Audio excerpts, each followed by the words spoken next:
tam yena tasmai Shri Gurave Namaha.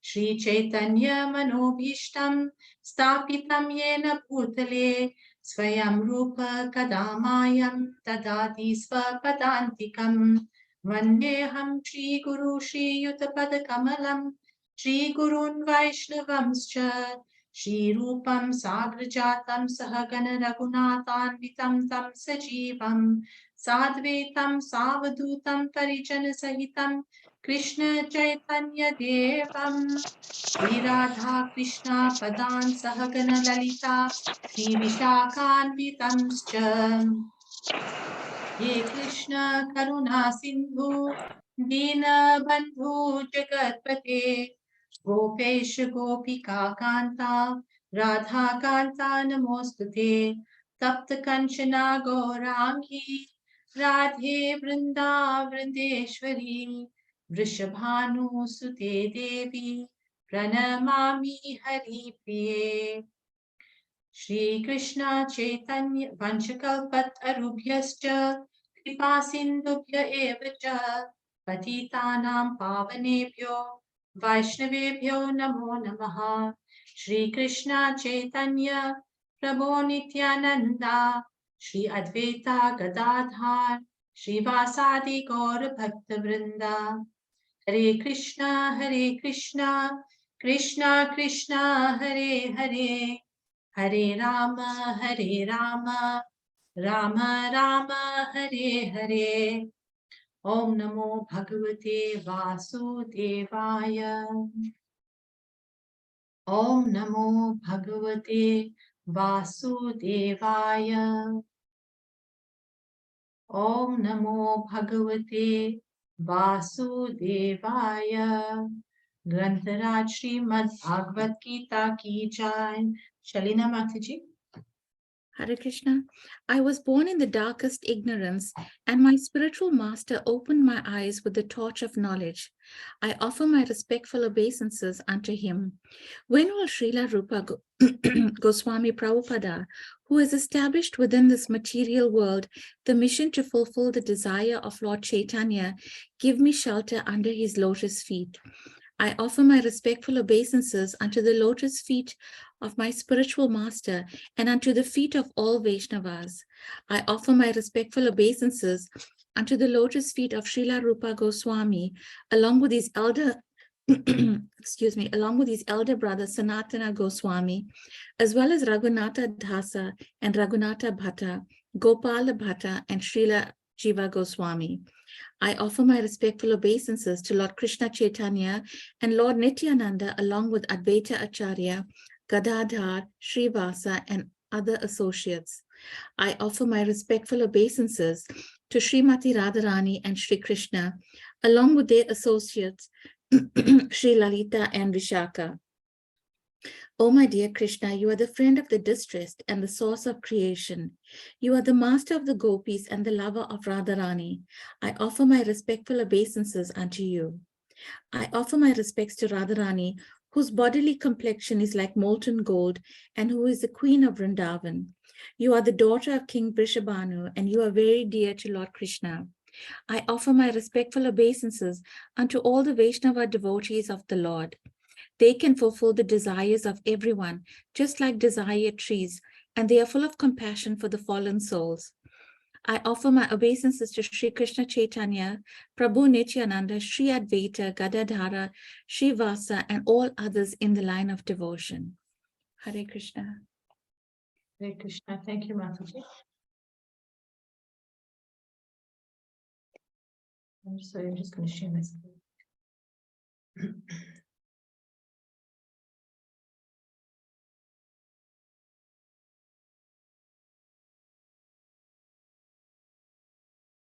Okay, so can we all just turn to our chapter 5, verse 14, please? It's also up on the screen for those of you who don't have a copy in front of you. We stopped at verse 13 last time, and there in verse 13, Krishna was speaking about the embodied living being. So in other words, the soul within the body. Soul within the body is embodied, it's within the body, right? So Krishna was talking there about the embodied living being. And he said, I'll read the English of that last verse, just as a recap. When the embodied living being controls his nature and mentally renounces all actions, he resides happily in the city of 9 gates, neither working nor causing work to be done. Spoke about the city of 9 gates, right? The city of 9 gates is the body. Right? The 9 gates, we said, why 9 gates? It has 9 senses and openings, like the 2 eyes, 2 ears, 2 nostrils, the mouth, the genitals. Those are your 9 gates of the body. Right? And Prabhupada advised us that we should use these senses or these gates in this body to serve Krishna. Today we are on verse number 40. Hare Krishna, Krishna Krishna, Hare Hare, Hare Rama, Rama Rama, Hare Hare, na kartritvam na karmani, lokasya srijyati prabho, na karma phala samyogam, svabhavustu pravartate. Hare Krishna, Krishna Krishna, Hare Hare, Hare Rama, Rama Rama, Hare Hare. So here the Lord is saying, the embodied spirit, master of the city of his body, does not create activities, nor does he induce people to act, nor does he create the fruits of action. All this is enacted by the modes of material nature. Right? So we're saying basically, Krishna is saying that the soul is so pure, it's just embodied in it's encased in this body, and it is not the cause of activity that's done by this body. So let's read on further, Srila Prabhupada's purport for the explanation. The living entity, as will be explained in the 7th chapter, is one of the energies or natures of the Supreme Lord, but is distinct from matter, which is another nature called inferior of the Lord. Somehow, the superior nature, the living entity, has been in contact with material nature since time immemorial. The temporary body or material dwelling place which he obtains is the cause of all varieties of activities and the resultant reactions. Living in such a conditional atmosphere, one suffers the results of the activities of the body by identifying himself in ignorance with the body. It is ignorance acquired from time immemorial that is the cause of bodily suffering and distress. As soon as the living entity becomes aloof from the activities of the body, he becomes free from the reactions as well. As long as he is in the city of the body, he appears to be the master of it, but actually he is neither its proprietor nor controller of its actions and reactions. He is simply in the midst of the material ocean, struggling for existence. The waves of the ocean are tossing him, and he has no control over them. His best solution is to get out of the water by transcendental Krishna consciousness.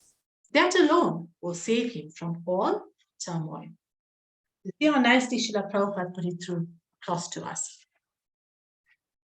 So Krishna is saying that the embodied spirit soul, us, jivas within this body, right? That soul is spirit soul and pure, right? And is not really the cause of our doings. So what is the cause of our doings? Prabhupada says here. See what he says here. Because we are living in such an atmosphere, this material conditioned atmosphere. And then what happens? We identify ourselves, when I say we, I'm talking about us, spirit souls. We identify ourselves with what? With the city of 9 gates. City of 9 gates is this body. As soon as we, spirit soul, identifies with this body, then he starts acting on that platform, gets entangled in material existence, and he struggles. Prabhupada uses a nice analogy here. He struggles in the midst of the material ocean, and the waves of this ocean are tossing him, and he has no control over them because now he's identified with the body. And he's acting accordingly. His senses are now directing him, do this, do that, do this, do that. A lot of the times, unfortunately, in this Kali Yuga, lots of people's senses are directing them to do sinful activities, not follow the four regulative principles. Many people just do things for temporary sense gratification, temporary happiness. And that too, I can't even say it's happiness. Because in this material world, what is happiness? There's no happiness in this material world. Any happiness that one experiences is doings that come, the senses that come into contact with any positivity, right? Poses to be happiness. But what happens to that in time? It ends. Doesn't it end? And at some point, you're going to come into contact with other doings that will bring you down and make you sad. So there's happiness, there's sadness, happiness, sadness. So therefore, that happiness is not real happiness. It's just a temporary feeling. And the body, the soul is identifying with the body. And thus thinks that, oh, now I am happy. The only true happiness is happiness when you are free from this material existence and entanglement. And Prabhupada says here, there's a solution, it gives us a solution. It says the solution to get out of this water, what water? This material ocean, this material world. The solution to that is transcendental Krishna consciousness. Krishna consciousness, in other words, is transcendental out of this world. So if you become Krishna conscious or God conscious, you'll be able to break away from this struggle in this material world. And it'll save you from all this turmoil. And then that spirit soul becomes free from contamination. Then that spirit soul understands that he is not this body. He's only encased or embodied in this dress. That alone will save him and give him relief from this material nature. Okay. Right, 5:15. But Paramatma Prabhu, you want to read this? Hare Krishna Manji, okay. Manji, the Sanskrit, can you read the Sanskrit? Or you can try it. You can just read it. I don't have to sing it. Okay. Nadate kasyachit papam nacheva sukritam vibhu ajnana evritam jnanam tena muyanti jantava. Nor does the Supreme Lord assume anyone's sinful or pious activities. Embodied beings, however, are bewildered because of the ignorance which covers their real knowledge. Purport by His Divine Grace, A.C. Bhaktivedanta Swami Prabhupada. The Sanskrit word Vibhu means the Supreme Lord, who is full of unlimited knowledge, riches, strength, fame, beauty, and renunciation. He is always satisfied in himself, undisturbed by sinful or pious activities. He does not create a particular situation for any living entity, but the living entity, bewildered by ignorance, desires to be put into certain conditions of life, and thereby his chain of actions and reactions begin. A living entity is by superior nature full of knowledge. Nevertheless, he is prone to be influenced by ignorance due to his limited power. The Lord is omnipotent, but the living entity is not. The Lord is Vibhu or omniscient, but the living entity is Anu or atomic. Because he is a living soul, he has a capacity to desire by his free will. Such desire is fulfilled only by the omnipotent Lord. And so, when the living entity is bewildered in his desires, the Lord allows him to fulfill those desires. But the Lord is never responsible for the actions and reactions of the particular situation which may be desired. Being in a bewildered condition, therefore, the embodied soul identifies himself with the circumstantial material body and becomes subjected to the temporary misery and happiness of life. The Lord is the constant companion of the living entity as Paramatma, or the Supersoul, and therefore he can understand the desires of the individual soul, as one can smell the flavor of a flower by being near it. Desire is a subtle form of conditioning for the living entity. The Lord fulfills his desire as he deserves. Man proposes and God disposes.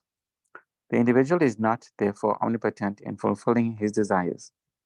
The Lord, however, can fulfill all desires, and the Lord, being neutral to everyone, does not interfere with the desires of the minute, independent living entities. However, when one desires Krishna, the Lord takes special care and encourages one to desire in such a way that one can attain to him and be eternally happy. The Vedic hymns therefore declare, Esha hu he eva sadhu karma karayati tam yam ebyo lokhebya unishyate esha hu eva sadhu karma karyati yam ado ninisyate. The Lord engages the living entity in pious activities so that he may be elevated. The Lord engages himself in impious activities so that he may go to hell. Koshitaki Upanishad 3.8, similarly, the Mahabharat Vana Parva 31.27 states, Agno Jantur Anisho Yam Atmana Sukha Dukayaho Ishvara Prerito Gachet Swagam Vasva Aberam Evacha. The living entity is completely independent in his distress and happiness. By the will of the Supreme Lord, by the will of the Supreme, he can go to heaven or hell, and as a cloud is driven by the air. Therefore, the embodied soul, by his immemorial desire to avoid Krishna consciousness, causes his own bewilderment. Consequently, although he is constitutionally eternal, blissful, and cognizant, due to the littleness of his existence, he forgets his constitutional position of service to the Lord, and is thus entrapped by nescience. And under the spell of ignorance, the living entity claims that the Lord is responsible for his conditional existence. The Vedanta Sutras 2.1.34 also confirm this. Veshamya niragrene na sapekshatvat tata hidarshati. The Lord neither hates nor likes anyone, though he appears to. Hare Krishna Maharaj, thank you. Hare Krishna, thank you, Prabhu. So it's quite a long purport and lots to take in here. So, nor does the Supreme Lord assume anyone's sinful or pious activities. What does this remind you of? Anybody remember? Krishna has 6 opulences in full. That's why we call him Bhagavad, call him God, right? 6 opulences in full. So in this verse itself, it says here, nor does the Supreme Lord assume anyone's sinful or pious activities. Embodied beings, however, are bewildered because of the ignorance which covers real knowledge. What does this make you understand? Lord doesn't assume anyone's sinful or pious activities. What does this mean? Shalina Mataji? One of his 6 opulences? His all knowledge. Yeah, and what will this lean towards when we say Supreme Lord doesn't assume anyone's sinful or pious? Right? He is? He's equipoise. Yes, and what is the quality, the opulence that we're referring to here, that the Lord is referring to here, that we can gauge? What's his 6 opulences? It's one of the 6 opulences. He's fully renunciated, isn't it? Not attached. Nor does the Supreme Lord take on anybody's sinful or pious activities. He's aloof. He's aloof from everything. He's totally renunciated. Renunciation is one of his 6 opulences. He's not attached to anything. He created everything. He created the 3 modes of material nature: goodness, passion, ignorance. And he says, you fall into whichever category as you so wish, dependent on your activities. Because I have given you intelligence, I have given you senses, engage it accordingly. I have given you independence. I have given you independence as you wished. So, with that independence, you may act as you please. But these are the set of rules that I am giving you to come back to me. You choose as you want. So whatever people do, whether it's sinful or pious, does not affect the Lord. He's totally aloof from it. Even though he created 3 modes of material nature, he created these bodies, he created everything, but he is not part of it. Makes sense. Shalina Mataji? Yes, thank you, Mata. Right, so renunciation is fully renunciant. That's one of his 26 opulences, right? So here as well, Prabhupada points out nicely that the omnipotent Lord, the Lord is omnipotent, but the living entity is not. And the word that they use to describe the Lord as being omnipotent is Vibhu, right? Or omniscient. And Anu is us, the atomic souls, right? And here again, Prabhupada says in his purport, the Lord is never responsible for actions or reactions. The situation, right? So Prabhupada goes on to continues on this line to say that the Lord can fulfill our desires. So therefore, you'll often hear people say, be careful what do you desire, because Krishna will fulfill it. You'll heard that before. Just be careful of what you desire. Because the Lord is seated within the heart in the form of Paramatma, right? A super soul in your heart. He knows exactly what you're desiring. So if you desire, you get. So be careful of what you desire. Right? Prabhupada warns us about that. You've got to be careful of what you desire. So likewise now you get the pious people and you get impious people. Right? Pious people who desire to go back to God, who desire to go back to Krishna. Krishna does take special care of them. He is equiposed, as Veronica Mataji said. He does not favor. God does not favor. Right? He looks at everyone with an equal eye. But if you take two souls, two living entities, right? One desires to go back to him.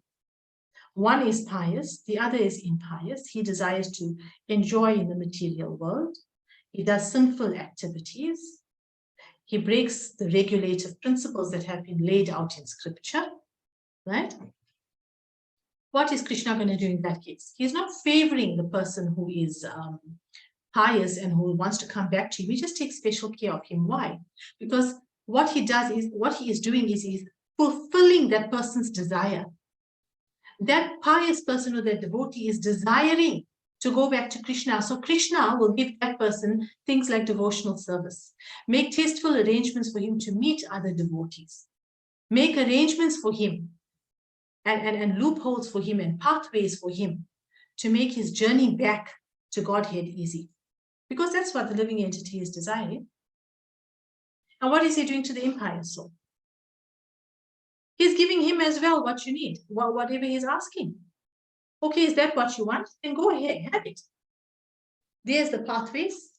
I've given you independence. I've given you intelligence. You want to act in the mode of ignorance. You want to act in the mode of passion. He's fulfilling that person's desire as well. Isn't it? Right. The living entity is completely dependent in distress and happiness. By the will of the Supreme Lord, he can go to heaven or hell, as a cloud is driven by air. So it still falls back down to the point of the independence that we have and the intelligence that we have. And if you're completely dependent in distress and happiness, but by the will of the Supreme Lord, you can go either to heaven or hell. It depends on all your desires. So we have to be careful of what we desire. All right.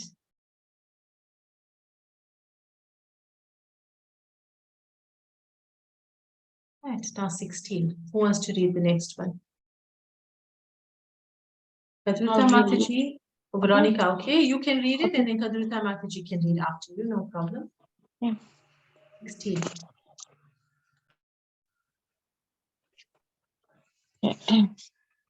Hare Krishna, Krishna Krishna, Hare Hare, Hare Rama, Rama Rama, Hare Hare.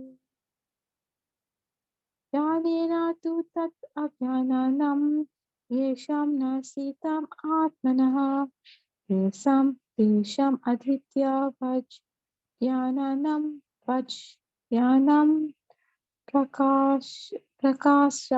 prakasayati tat param. When, however, one is enlightened with the knowledge by which nescience is destroyed, then His knowledge reveals everything as the sun lights up everything in the daytime. Purport by Srila Prabhupada. Those who have forgotten Krishna must certainly be bewildered, but those who are in Krishna consciousness are not bewildered at all. It is stated in the Bhagavad Gita, Sarvam Jnanam Plavena, Jnana Niha Sarva Karmani and Nahi Jnanena Sadrasam. Knowledge is always highly esteemed. And what is that knowledge? Perfect knowledge is achieved when one surrenders unto Krishna, as is said in the 7th chapter, 19th verse. Bahunam Janmanam Ante Janavan Naktam Prabhatyate. After passing through many, many births, when one perfect in knowledge surrenders unto Krishna, or when one attains Krishna consciousness, then everything is revealed to him, as everything is revealed by the sun in the daytime. The living entity is bewildered in so many ways. For instance, when he unceremoniously thinks himself God, he actually falls into the last snare of nescience. If a living entity is God, then how can he become bewildered by nescience? Does God become bewildered by nescience? If so, then nescience or Satan is greater than God. Real knowledge can be obtained from a person who is in perfect Krishna consciousness. Therefore, one has to seek out such a bona fide spiritual master and under him learn what Krishna conscious is. For Krishna conscious will certainly drive away all nescience as the sun drives away darkness. Even though a person may be in full knowledge that he is not this body, but is transcendental to the body, he still may not be able to discriminate between the soul and the super soul. However, he can know everything well if he cares to take shelter of the perfect, bona fide Krishna conscious spiritual master. One can know God and one's relationship with God only when one actually meets a representative of God. A representative of God never claims that he is God, although he is paid all the respect ordinarily paid to God because he has knowledge of God. One has to learn the distinction between God and the living entity. Lord Sri Krishna therefore stated in the 2nd chapter, 2:12, that every living being is individual and the Lord also is individual.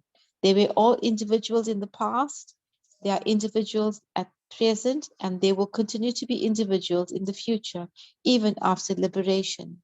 At night, we see everything as one in the darkness, but in the day, when the sun is up, we see everything in real identity.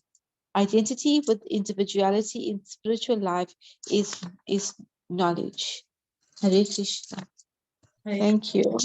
Thank you. Okay, so this knowledge is spoken about, right? Knowledge, but perfect knowledge is achieved only how? When one surrenders to Krishna. So, knowledge or perfect knowledge is knowledge in God consciousness, in Krishna consciousness. That is called perfect knowledge when you surrender to Krishna. And it is not that easy. Prabhupada says here in his purport as well, that after many, many, many births, does one come to the platform of what? Of consciousness, surrendering to Krishna. It takes a very, very long time. Remember, us souls have passed through so many different life forms from time immemorial, as Krishna says. We could have had bodies of insects, worms, different kinds of animals, plants even, and then different kinds of animals. And thereafter, as your karma, you work your karma out, you get a human form of body, life form. And once a soul enters into a human life form, he has to be very careful, because then he is responsible for his karma, and his karma will then determine his next body, right? So from that point, we could have been in low, we would have rather in low human forms, life forms, where we would have been not intelligent, in more suffering conditions than we are now. And slowly and gradually, by doing pious activities, you get better human life forms. You climb up the ladder, basically. And after all of those births, that living entity comes to the point of where he is ready to surrender unto Krishna. Okay, and this is a very, very, it's a very highest level to reach. Okay, because at this point, I'm just going to highlight this for you. When one comes to this point of Krishna consciousness, of surrendering to Krishna after passing all these births here, right, then everything is revealed to him. That's why it's so important. Prior to this, everything was not revealed to the living entity because he did not surrender. But as soon as you surrender, everything gets revealed. Just like the sun dissipates darkness in the daytime, likewise, that knowledge comes to the living entity and all the darkness and the ignorance is removed. But Prabhupada goes on to say further, you can get this knowledge up to that point, and one may understand that and be able to discriminate between body and soul, that I am the eternal soul within my body, and the body is only temporary and material. But that is just understanding it for what it is. But to gain the proper knowledge, the full knowledge surrounding the subject matter, one has to do what? One has to approach a spiritual master.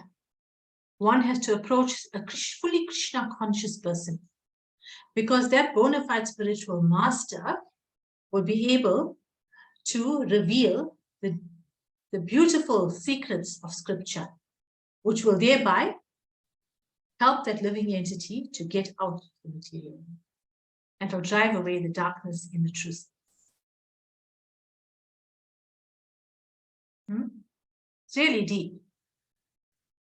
It's very, very deep. Prabhupada says here as well, one can know God and one's relationship with God only when he actually meets a representative of God. We can just speak of God. God, we know God, this is what we call God. We call him by the name of Krishna, or Christ, whatever. But understand the qualities of God. Understand your relationship with God. Understand what it takes for you to establish your relationship with God. Understand how to serve him in the best way possible. Understand the importance of service to him. Understand why you're doing service to him. Understand what lies ahead of such a person who serves the Supreme Lord in devotional service to the level that it will please the senses of the Lord and not the living entity senses. And that direction can only come from a bona fide spiritual master. He is the middleman who connects you to God. So having all this knowledge is good. After many births, you get this knowledge. But it takes you up to a certain point. To really get rid of that darkness, you need the torchlight of a spiritual master. He removes that ignorance. And he connects you. He's a middle person who actually takes your hand and connects you to your creator, to God. And a representative, how do you know that the representative or the spiritual master, the representative of God, is genuine? Because he will never claim himself to be God. We notice that a lot of when our gurus are present, spiritual masters are present, we attend to them very, very, very, very carefully. And we give them all that love and respect that we would give to God himself. Because we meant to. He's an important person. He is the person who's going to take you back to Godhead. He is the person who's giving you that direction. He is the person who's giving you that true knowledge. So yes, he must be respected like God, but he does not become God. Krishna says here, Prabhupada says here, somewhere I read it, that, I don't know if it was this verse or the verse before this, the purport. Let me just try and find it quickly, right? I don't know if it was here.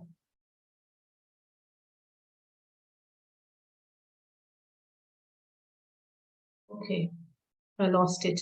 But Krishna, Prabhupada explained nicely in the purport. If anybody can spot it, then please tell me. That the living entity is separate. They've been here from time immemorial. They've been here as individuals from time immemorial. And they will remain individual souls for eternity. They will never become God. It is not possible. It's in one of these purports, either this one or the one before that. We read it just now. Okay. So the living entity is the living entity.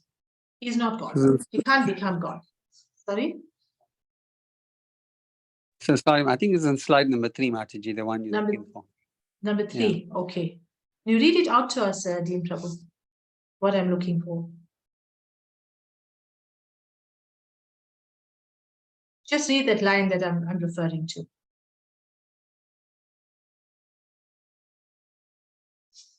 Did you find it? Slide number 3, I've got it up on the screen. Fame, beauty, renunciation. Oh yeah, see here as well. Prabhupada's part is saying here that the Lord who is full of unlimited knowledge, riches, strength, fame, beauty, and renunciation. Remember, we were talking about renunciation in this context. The Lord is not attached, for there's renunciation here, right? He is always satisfied in himself. Right, let's look for that. You found it, Dean Prabhu? No, I didn't. I thought it was here. Okay. No, but that's fine. We read it, right? We know. Oh, there. I think it's here. Yeah. I think it's here. The Lord, however, right? No, it's not here. Okay. Yeah. Therefore, the embodied Therefore, soul. the embodied soul. Yeah, there we go. Read it, Prabhu. Read it. Okay. Therefore, the embodied soul, by his immemorial desire to avoid Krishna consciousness, causes his own bewilderment. Consequently, although he is constitutionally eternal, blissful, and cognizant, due to the littleness of his existence, he forgets his constitutional position of service to the Lord and is thus entrapped by nescience. And under the spell of ignorance, the living entity claims that the Lord is responsible for his conditional existence. The Vedanta Sutras 2.1.34 also confirms that I can't read the Sanskrit. Okay, that's fine. That's fine. The Lord neither hates nor likes anyone, though he appears to. Okay. That's a nice recap, but it wasn't quite what we were looking for. There's some way Prabhupada said that the living entity is the living entity. He is not God and he cannot be God. But this was a nice recap here, showing that the Lord neither likes nor hates, right? He's independent. Right, so coming back to this point here, representative of God. So the spiritual master, right? He gets the respect that you would award to God, because he is a very great personality and is a very important personality in our lives, right? But a true spiritual master will never accept that he is God. He will never, ever accept that he is God. When a living being claims to be God, you must know that he is not God. If a living entity claims to be God, then that living entity must perform miraculous activities that God enacted whilst here doing his pastimes on this earthly planet. If somebody comes and tells you he's God, tell him to lift Govardhan Hill on his little finger and hold it up steadily for 7 days and 7 nights. If he's God, he shouldn't have a problem in doing that, right? And so many other things. and so many other things. If you look through the pastimes of Krishna, he should be able to do. What about the gravitational pastime, where Krishna took this demon, Trinivarta, I think, was the whirlwind, the demon who disguised as a whirlwind. And little Krishna, he was a baby at that time. This whirlwind demon captured him and took him high up into the sky and attempted to kill Krishna, right? In his total state of ignorance, right? Attempted to kill Krishna. So what does Krishna do? Krishna just played around with him like he was a mere little insect. And when he was high up in the sky, he actually, he killed the demon, right? Eventually. But did Krishna fall? He didn't fall. But we know that on this earthly planet, we have the law of gravity. But he wasn't subject to gravity. He has managed to hold himself up in the air and kill this demon and then come down in his own time. Oh, there are so many pastimes. There are so many such pastimes. Read the Krishna book, right? Krishna book is, Srila Prabhupada's Krishna book is based on canto number 10 of Srimad Bhagavatam. And all these pastimes are there. You can read it. It's very purifying. It's very nice. And it's also a very nice way of establishing that love and relationship with Krishna. Because if you understand who he is and his pastimes, you'll start understanding that you will start developing a relationship. Just like when you do devotional service, you start establishing a relationship because you're starting to spend more time with that person. And who is that person we are talking about? Krishna. We are talking about God. Right? Okay. There's it here. There's it here. They were all individuals in the past. They are individuals at present. And they will continue to be individuals in the future, even after liberation. So even though a living entity may be so pious and he may gain liberation, that is liberation from this material world, entering into the spiritual world, even in the spiritual world, he will remain an independent individual soul. He'll not become God. Can't become God. God is God. You are you. You may gain the residence of where the Lord is, depending on your thought at the time of leaving your body, your last thought, and your activities, and your piety, and all of that, right? But you will never gain the position of God. He may award you entrance into his kingdom, but you will still remain an individual soul. That's what Prabhupada is saying. I mean, it was right in front of us. I don't know why I was going back and looking at other slides. But anyway, this is very important, that one should never, ever claim to be God, because that is a very sinful thing to do. It'll drag you right down into the deepest mode of ignorance and entangle you in this material world for eternity, really. Okay. Right. Adrita Mataji, you want to read this verse, number 17. Hare Krishna, Hare Krishna. Hare Krishna, Hare Krishna, Krishna Krishna, Hare Hare, Hare Rama, Rama Rama, Hare Hare. Tad bunyastad atmanastan, nishtas satad parayana, gajanati apunar, avritin tim jnananim Dhruta kalmasa. When one's intelligence, mind, faith, and refuge are all fixed in the Supreme, then one became fully cleansed of misgivings through complete knowledge, and thus proceeds straight on the path of liberation. Purport. The Supreme Transcendental Truth is Lord Krishna. The whole Bhagavad Gita centers around the declarations that Krishna is the Supreme Personality of Godhead. That is a version of the all Vedic literature. Paratattva means the Supreme Reality. who is understood by the knowers of the Supreme as Brahman, Paramatma, and Bhagavan. Bhagavan, or the Supreme Personality of Godhead, is the last word in the Absolute. There is nothing more than that. The Lord says, Matam Parataram Nanayat Kinchit Asti Dhanajaya. Impersonal Brahman is also supported by Krishna.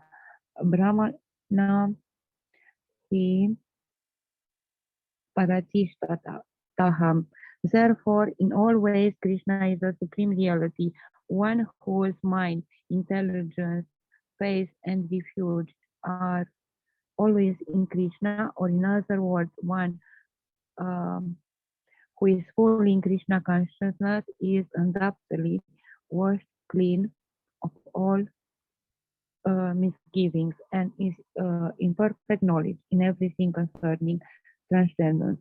A Krishna consciousness person is thoroughly understands there is duality, simultaneous identity, and individuality in Krishna, and occupied with such transcendental knowledge, one can make steady progress on the path of liberation. Thank you, Mataji. Hare Krishna. Right, so when one's intelligence, mind, faith, and refuge are all fixed on the Supreme, then one becomes fully cleansed of misgivings through complete knowledge, and thus proceeds straight on the path of liberation. When your mind is, when one's intelligence, mind, and faith and refuge are all fixed on who? On the Supreme. That's when that happens. All right. I would like to do this last verse before we conclude today's lesson. Anybody else wants to read? I didn't get a chance. Shalina Mataji, you want to try? Sure, Mata.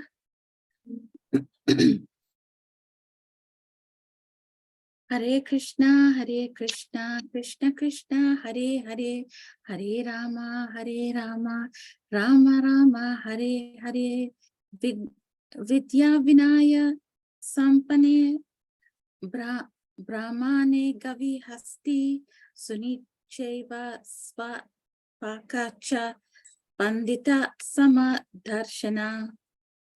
Hare Krishna, Krishna Krishna, Hare Hare, Hare Rama, Rama Rama, Hare Hare. The humble sages, by virtue of true knowledge, see with equal vision a learned and gentle Brahman, a cow, an elephant, a dog, and a dog-eater. A Krishna-conscious person does not make any distinction between species or castes. The Brahmana and the outcast may be different from the social point of view, or a dog, a cow, and an elephant may be different from the point of view of species, but these differences of body are meaningless from the viewpoint of a learned transcendentalist. This is due to their relationship to the Supreme. This is due to their relationship to the Supreme, for the Supreme Lord, by his plenary portion as Paramatma, is present in everyone's heart. Such an understanding of the Supreme is real knowledge. As far as the bodies are concerned, in different castes or different species of life, the Lord is equally kind to everyone because he treats every living being as a friend, yet maintains himself as Paramatma, regardless of the circumstances of the living entities. The Lord as Paramatma is present both in the outcast and in the Brahmana, although the body of a Brahmana and that of an outcast are not the same. The bodies are material productions of different modes of material nature, but the soul and the supersoul within the body are of the same spiritual quality.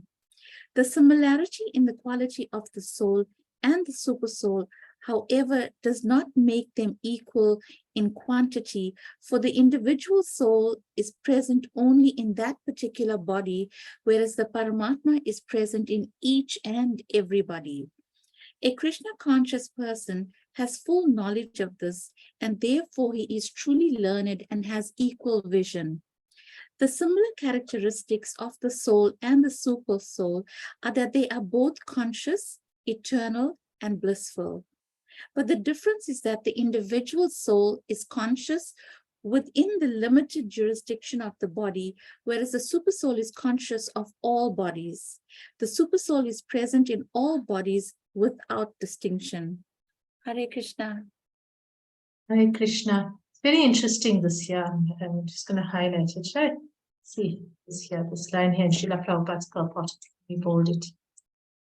There we go. Right here, where Prabhupada says, but the difference is that individual soul is conscious within the limited jurisdiction of the body, whereas super soul is conscious in all bodies. So the Lord is a knower of all bodies because he is Paramatma, seated in the hearts of every living entity. We are only seated in one body. So we know of this body, but the Lord is knower of all bodies. When we get to chapter 13, this will be explained very nicely. It's a difficult chapter, chapter 13, to get around, but we lay it out nicely. I listened to a nice class by His Holiness Bhakti Chaitanya Maharaj when he came to our Namahatha once. He asked us what chapter we want him to talk on. We said chapter 13 because it's a difficult chapter, but he explained it so nicely and I made some notes. So when we get there, we'll talk about that. Yeah, but this is very important. See, that the super soul, he is super soul, he is Paramatma, he is present in all bodies. So we may have the same qualities as the Lord, but in minute quantities. Okay, so let us now proceed to some discussion. Pandita Samadarshina, I made a note here. Those who are wise see with vision. That's an extract from here. Yeah, these words in the verse, Pandita Samadarshina, that Krishna is using here. He says that that wise person sees everyone with an equal vision. See, I don't know, I made reference here to chapter 11, verses 54 and 55 for some reason, so I'm just going to go quickly. 11:54 and 11:55. Something to do with devotional service that I was reading. I want to turn to it, you may, 11:54 and 11:55. 11:54, Krishna speaks to Arjuna. This chapter deals with the universal form, right? So Krishna speaks to Arjuna and he says, my dear Arjuna, only by undivided devotional service can I be understood as I am standing before you, and can thus be seen directly. Only in this way can you enter into my mysteries of my understanding. Then he goes on in the next verse, number 55, to say, Arjuna, he says, my dear Arjuna, he who engages in my pure devotional service, free from the contaminations of fruitive activities and mental speculation, he who works for me, who makes me the supreme goal of his life, and who is friendly to every living being, he certainly comes to me. I just made a note of that because I thought those were two nice, interesting verses. We keep talking about devotional service. And as we page through the transcendental pages of Bhagavad Gita, we will hear more on the importance of devotional service, how the Lord emphasizes on it, and how Srila Prabhupada emphasizes and elaborates on devotional service. So I thought it was nice to just read those two verses out to you. To hear what Krishna himself is saying about devotional service. That he certainly comes to me. You see how strong devotional service is. And you have to be friendly to all living entities. So that ties it back. That caught my attention. That ties it back here, where in the purport, Prabhupada is saying that Paramatma, or Krishna, Super Soul, is seated in the hearts of all living entities. And therefore, we need to be respectful of every living entity. If not for any other reason, but for the mere fact that the Lord is present within that living entity's heart. At least respect him for that much. And if you look at every living entity in that manner, then what happens, Krishna says? Didn't he say just now that he likes that? That you look at every living entity, you're respectful to every living entity. He said here, be respectful and friendly. Be friendly to every living entity. Work for me.